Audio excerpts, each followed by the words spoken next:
ng basurero.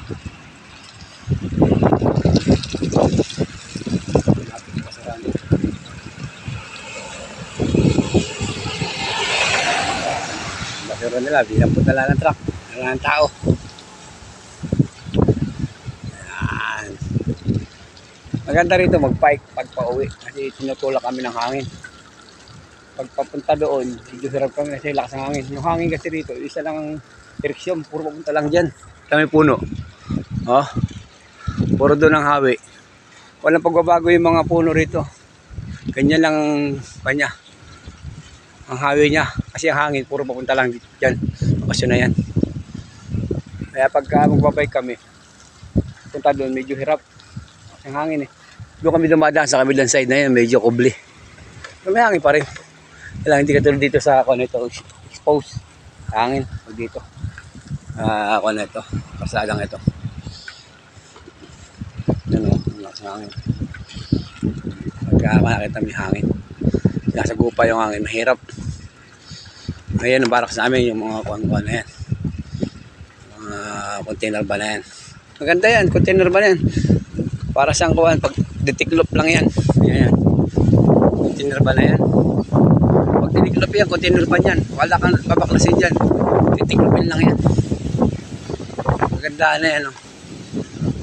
Detiklopin mo lang yan. Wala kang babaklasin dyan. Aircon lang, iaalis mo. Para di sumabit. Yan, oh. Pag tiniklop mo, container ba yan. Hindi kakamada lang yan. Pag nilipat ulit na ibang kuwan. Kaya sa barko. Tapos na yung mga project eh. Tatlo lang kami dyan.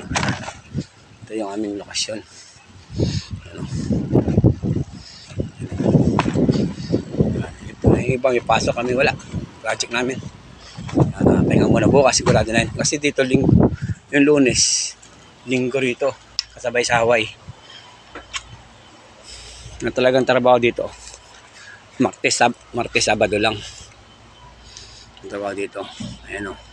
Napasok na ako sa aking barracks. Yung dalawang tropa ko may pasok. Ako lang wala. O, tingnan nyo yung aking barracks. Ito, yan. Yan. Yan o. Yan. Yan akong rep.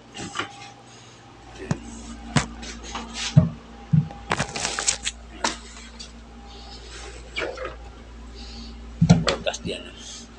Of drinks. Tapos pa ako dyan. Oh. Ang case ba? Tapos.